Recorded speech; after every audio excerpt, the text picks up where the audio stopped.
40 Hour Club is my production company, and it's also a collective of independent artists, most of whom I know from the work world, either builders or commercial fishermen, yeah, you name it, just working people I meet in the everyday world. I make my living as a builder, renovator. I built this house with there are several members of the 40 Hour Club, other builders who I continue to work with off and on. A lot of them are artists in their own right, or at least have an interest in that, but we come together for a common cause.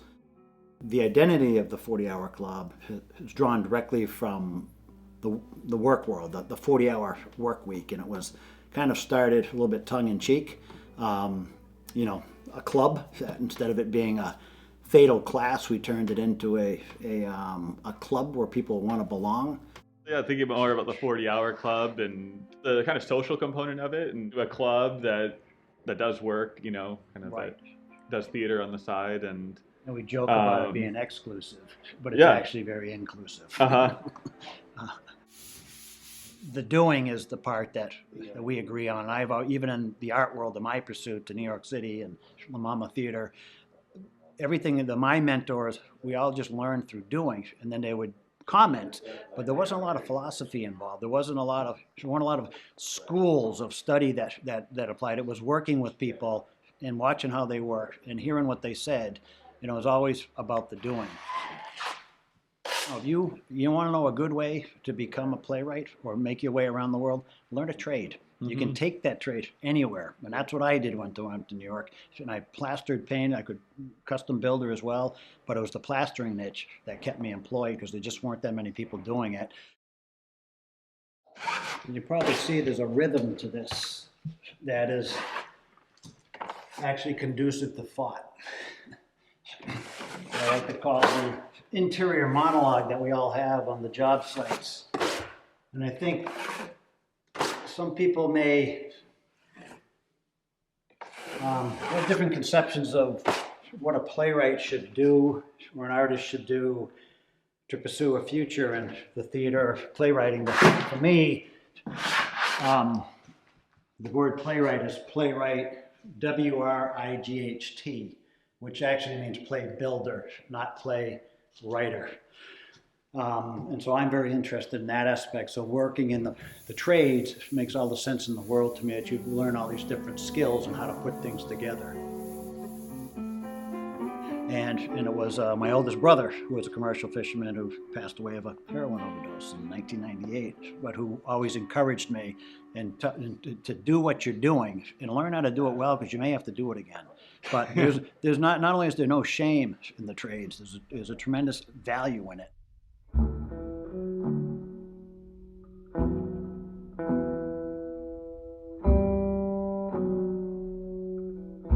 The last thing I kind of want to tie it into for me, being even a generation older than you, the impact that the opiate epidemic has had on the construction fields, commercial fishing world, and part of it being that either devaluation or erasure from our culture to a degree, and not lack of recognition, so you're almost invisible, mm-hmm. and how that what I want to say, how that affects people's pride and identity, and how that may it leads to a susceptibility to drug use or self-medication. I've been in this long enough, for 30 years, where I've kind of watched this whole thing rise and fall in the construction world, the fishing world, which has been labeled the ground zero for the opiate epidemic. So we're in a location here, beautiful coast of Maine, richest lobstering in the world, but at the same time, the communities are being devastated by the opiate epidemic, and there's a disconnect here that's I'm very interested in as an artist as well.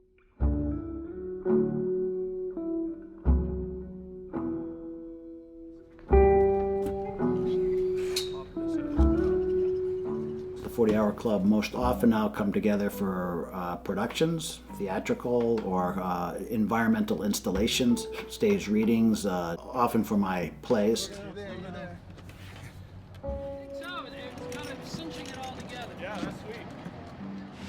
I think one of the themes of of Chasing the New White Whale, which is the title of my new play, and also the larger project from which this installation we're doing here is this invisible culture, the phantoms in America. And a lot of them are working class people who we're seeing a scene right here, which is, I don't think a lot of people are aware of a lot of this kind of activity that goes on, yet it's fascinating, you know, it's quite beautiful.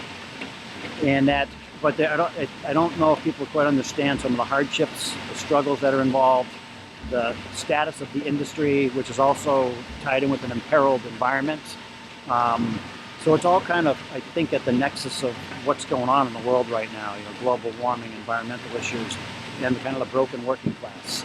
So this, along with that comes this tragic sense of loss of nobility, because a lot of the people now who are struggling so greatly were some of our most prominent. They were the fishermen who go out to sea and they work the land and they build things. So I think that loss is tragic, and they're an important part of our national identity. And to lose that is we all feel that loss. So that's my focus, is really is the work world and the 40-hour club.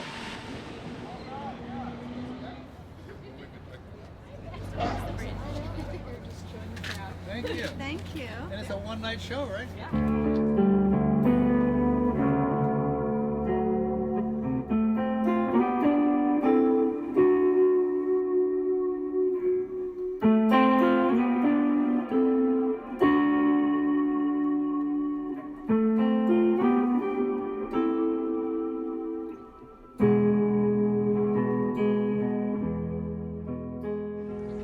How do you confront a disease as insidious and destructive as addiction? How do you kill a whale as malevolent and murderous as Moby Dick? After all, what was Ahab but an addict, really? And what was the white whale but an allusion to opium and heroin, its contemporary scourge? And like Ahab, unwilling to part with a segment of his soul, I too have begun chasing the new white whale.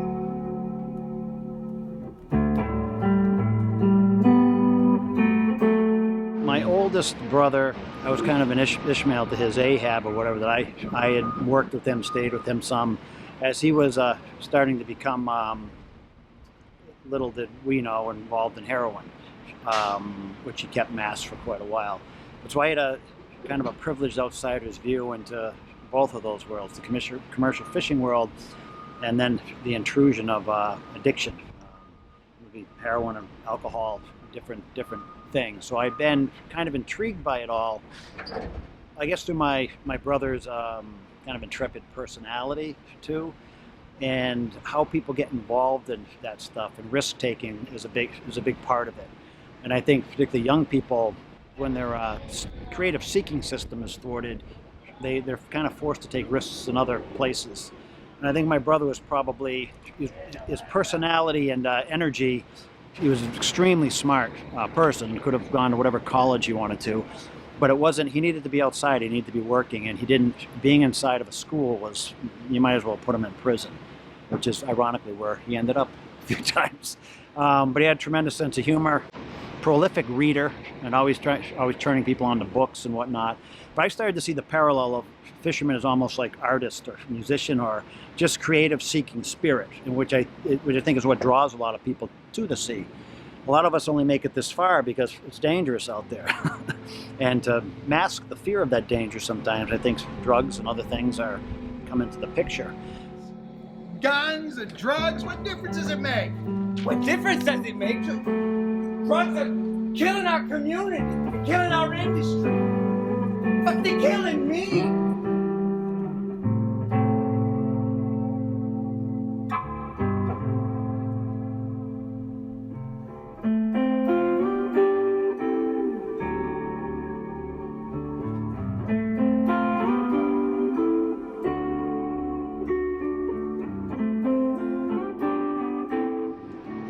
You will not be respected in this community if you don't have a work ethic. And that's how we established ourselves in Vinyl Haven, by painting and building, repairing houses, and then getting out on boats and working in restaurants, the whole thing. And once we established ourselves as reputable working people and who were willing to be part of that community, they would go with us anywhere. But they did because, well, that's what those guys do. They're the artists. But I do think what can be undersold is the courage it takes to be an artist too, and the gift you have with a value to the community, which the best people in the communities always know. You are able to express beauty, which is, especially in Maine, is something people don't do directly. They'll beat around the bush, but it's the artist who can locate and express that beauty, and that's important to everybody. So there's an equal amount of courage in making art as there is on going on a fishing boat or doing the working thing. I think with the right people.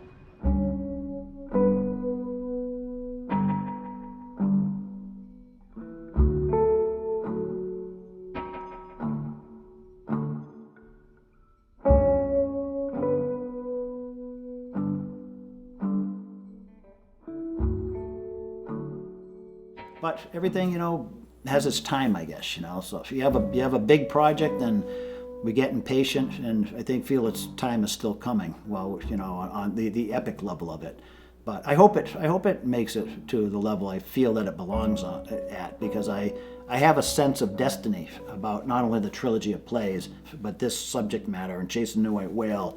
From my own personal family background, the amount of time and experience I have in the New York theater work world, and my deep enmeshment in the working world, and I've been on both sides of the cultural divide here, and I kind of I'm kind of in, I want to say, the right place at the right time, but I'm that guy. I mean, I can go both. I can bridge the two sides of the street.